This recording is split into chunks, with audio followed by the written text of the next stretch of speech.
कृष्ण कृष्ण कृष्ण हरे हरे हरे राम राम राम हरे हरे महामंत्र की कीर्तनकारी गौर भक्तबिंद की जय दामोदर उद्यापित मास की जय दामोदर मास उपलक्षे एक मास ब्यापी नगर संकीर्तन की नगर संकीर्तने योगदान करी भाग्यवान भगवती भक्तबिंद की जय आंतर्जातिक कृष्ण भावनामृत संघ इस्कॉन की इस्कॉन हरे कृष्ण आंदोलन की योगदानकारी गौर भक्तबिंद की जगत गुरु शिला प्रभुपाद की परम दयाल गणिताय भगवान की जय परमानंद गुरु महाराज की समवेत गौर भक्तबिंद की हिताय गौर प्रेमानंदे हरि बोल हरि हरि बोल हरे कृष्ण এই যে আপনারা যারা নগর কীর্তনে আসছেন আপনাদের কি ভালো লাগছে? যদি ভালো লাগে তো হরে কৃষ্ণ হরে কৃষ্ণ কৃষ্ণ কৃষ্ণ হরে হরে হরে রাম রাম রাম হরে হরে। এই হরিনাম সংকীর্তন কি? এটা কি? হ্যাঁ, আমরা কেন হরিনাম সংকীর্তন করি? হ্যাঁ, কে বলতে পারবেন আমরা কেন হরিনাম করি? হ্যাঁ, এটা হচ্ছে এই যুগের যুগধর্ম। কারণ আমরা জানি যে প্রত্যেকে আমরা জানি না ধর্ম করতে হয়, এটা সকলে আমরা জানি নাকি? ধর্ম যে করতে হয় এটা জানি, হ্যাঁ জানি না নাকি? কে কে জানেন ধর্ম করতে হয় যে আমাদের? হ্যাঁ, সকলে জানি না আমরা ধর্ম করতে হয়। তাহলে এই ধর্মটা কি? ধর্মটা হচ্ছে ভগবান। আমরা কার কথায় ধর্ম করব? আমরা দেখবেন 12 জনের কাছে গেলে 12 রকম মত পাইবেন না কি? 12 জনে 12টা বলে দেবো, তাহলে 12টাই কি ধর্ম? হ্যাঁ, তাই ভগবান কি গীতা কি বলছেন? সর্বধর্মান পরিত্যজ্য মামেকম শরণং ভজ অহং তং সর্বপাপেভ্য মোক্ষয়িষ্যামি মা শুচি। একমাত্র সমস্ত ধর্ম ত্যাগ করে একমাত্র কার? শ্রীকৃষ্ণের চরণে আশ্রয় গ্রহণ করতে বলেছে। এরকম প্রতিশ্রুতি যিনি আমাদের দিয়েছেন তিনি কে? পরমেশ্বর ভগবান শ্রীকৃষ্ণ। তাই হচ্ছে ধর্ম আমরা কার কথায় করব? কার কথা করব? হ্যাঁ, শাস্ত্রে কি বলছে? শাস্ত্রে হচ্ছে যে ধর্ম হচ্ছে সাক্ষাৎ ভগবত পরিতম। ধর্ম হচ্ছে ভগবানের দেওয়া আইন বা বিধান। যেমন রাষ্ট্র পরিচালনা করার জন্য একটা সংবিধান তৈরি করা হয়, তাই না? তেমনিও আমাদের ধর্মটা একটা সংবিধান। সেই সংবিধানের রচয়িতাকে পরমেশ্বর ভগবান শ্রীকৃষ্ণ। তাহলে আমরা ধর্ম কার কথায় করব? ভগবানের কথায় করব। কে কি বললো সেটা ধর্ম না, ভগবান যেটা বলেছেন সেটা হচ্ছে ধর্ম। তেমনি 4টা যুগের জন্য 4টা ধর্ম ভগবান রেখেছেন। যেমন সত্য যুগে ধ্যান, তারপরে তেতাতে কী ছিল? যজ্ঞ, তারপরে অর্চন, ভগবানকে সাজানো। আর কলিযুগের মানুষের অবস্থা খুবই খারাপ, ভাগবতে উল্লেখ আছে আমাদের খুবই খারাপ অবস্থা, মন্দমতি। হ্যাঁ, পায়ানো অল্পায়স মন্দ সুমন্ত মত কি মন্দ ভাগ্য এই উপদ্রব।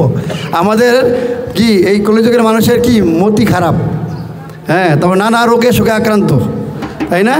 তো এই জন্যে কলিযুগের মানুষ জানে যে ধর্মকর্ম তপস্যা করতে পারবে না, এত আয়ু পাইব না, তপস্যা করার জন্য 1 লক্ষ বছর দরকার।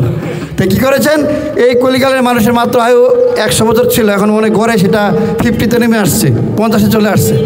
তাহলে এই জন্যে ভগবান চিন্তা করলেন যে এই যুগের মানুষের জন্য কোনটা উপযোগী। বলছে যে তোমাদের কিচ্ছু করতে হবে না, কী করবে? হরে কৃষ্ণ হরে কৃষ্ণ কৃষ্ণ কৃষ্ণ হরে হরে হরে রাম রাম রাম হরে হরে। শুধু একটু আপনার আর কিচ্ছু করতে হবে না। দিবানিশি নাম লয় খাইতে শুইতে তার মহিমা বেদে নাহি পারে দিতে। যিনি দিবানিশি ভগবানের নাম করেন তার মহিমা এমন কোনো শাস্ত্র নাই সে সেই মহিমা বলতে পারে। তো এই হরিনাম এমন আমরা কিচ্ছু করতে হবে না, আপনাকে কিছু ত্যাগ করতে হবে না, কিছু থাকতে হবে না। আপনি বাড়িতে আসুন, আমাদের ভক্তিমূল হয়েছেন হাতে করো গৃহকাজ, মুখে বলো হরি, অনায়াসে দিয়ে যাবে ভব সিন্ধু পারি। সবাই তো আমরা জানি ভব নদী একবার পার হতেই হবে, সেটার জন্য কি অন্য কিছু করলে চলবে? একমাত্র আয় কি আমার পারের সম্বল তোমার নাম ঠিক কেবল। হ্যাঁ, পারের সম্বল কি? হরি নাম। তাহলে আমরা সকলে কিন্তু জানি কিন্তু করি না। হ্যাঁ, সকালে জানি যে আমাদের হরিনাম ছাড়া উদ্ধার নাই। মৃত্যুর পরও নিয়ে যায় কি বলে, হরিবল হরিবল বলে। আর তখন মরাটা এমন না তানারায়, না ভাই এখন আর হবে না, মরে গেছে, এটা কি হবে? বাইচে থাকতে যদি না করি, কি বাঁচতে যদি নাই পাই, মরলে তোমার দরকার নাই, বুঝছেন? বলছে যদি বেঁচে থাকা অবস্থায় আমরা ভগবানের গুণকীর্তন না করি, এই বেঁচে থাকার কোনো মূল্য নাই। হরিনাম বিনা, ভগবানের স্মরণ বিনা যে বেঁচে আছে সে মৃত্যু সমতুল্য। ঠিক আছে? তাই আমাদের কি করতে হবে? নাম আশ্রয় করি। আমাদের ভক্তিমোহন ঠাকুর মহাশয় গিয়েছেন, নাম আশ্রয় করি যতনে তুমি থাকো আপন কাজে। কাজটা ছাড়বেন না, সবাই কাজ করবেন, কেউ কাজ ছেড়ে দিবেন না, ঘরে বাড়ি কিচ্ছু ছাড়তে হবে না, শুধু কি নামকে আশ্রয় করতে হবে। হরিনামকে আশ্রয় করে থাকুন, অনায়াসে আপনার ভগবত নাম প্রাপ্তি হবে। হরি হরি বল। তারপরে দেখুন, এই যে সকালবেলা আমরা নগর কীর্তন করি, অনেকে মর্নিং ওয়াকে যায় না শরীরটাকে ঠিক রাখার জন্যে। তো এখানে যদি এসে আমরা সেই মর্নিং ওয়াকটা কাজে লাগাই, তাহলে কী হবে? কয়টা লাভ হবে? একটা তো শরীরের লাভ, হ্যাঁ, আরেকটা হচ্ছে কি হরিনাম করছি, আবার সাধু সঙ্গ করছি, একসাথে করে আবার সবশেষে মহাপ্রসাদ। প্রসাদ হচ্ছে কি? ভগবানের ডাইরেক্ট কৃপা। ভগবান খেয়ে যেটা আমাদেরকে আশীর্বাদ করে প্রদান করেন, সেটাই হচ্ছে প্রসাদ। আর সেই প্রসাদ হচ্ছে আমরা পাচ্ছি। তাহলে কয়টা লাভ হচ্ছে দেখুন। যারা এই মানে নগর সংকীর্তনে যোগদান করেন, তারা অনেক ভাগ্যবান এবং ভাগ্যবতী। চিন্তা করতে হবে, আমরা যদি এই নগর সংকীর্তনে না আসতাম, এই সাধু সঙ্গ হইতো না, হইতো, তাই না? তো যারা আসছে তারা অবশ্যই তারা ভাগ্যবান। তা আমরা চাইবো সকলে যেন এই নগর সংকীর্তনে যোগদান করে। কারণ এই তাঁতিবাজার অনেক আমাদের সনাতন ধর্মের অবলম্বী আছেন, কিন্তু সনাতন ধর্মের মূল সংজ্ঞা কলিযুগের জন্য একমাত্র সম্বল হচ্ছে হরিনাম সংকীর্তন।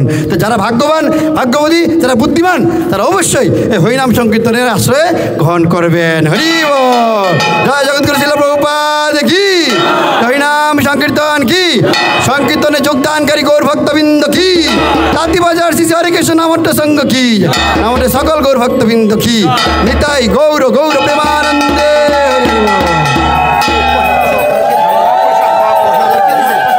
আজকের প্রসাদ হরে কৃষ্ণ।